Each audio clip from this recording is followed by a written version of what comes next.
بسم اللہ الرحمن الرحیم، السلام علیکم ورحمۃ اللہ وبرکاتہ۔ جمعے کے دن نماز فجر سے پہلے کا وظیفہ۔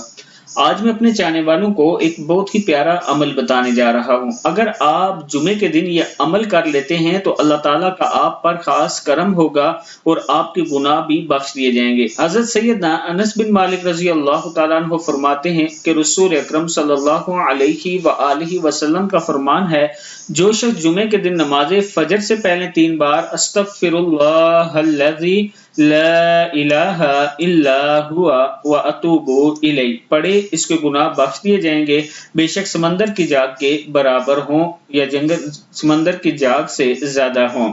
استغفر اللہ الذی لا الہ الا ہوا واتوب الیہ، چھوٹی سی دعا ہے، یہ پڑھ لیا کریں جمعے کے دن۔ اللہ تعالیٰ گناہوں کو بخش دے گا، گناہوں کو معاف فرما دے گا، اور اللہ تعالیٰ کے حضور دنیا اور آخرت کی دعا کر دیا کریں کہ اللہ دنیا میں بھی اور آخرت میں بھی ہم سب کو کامیاب فرما، آمین۔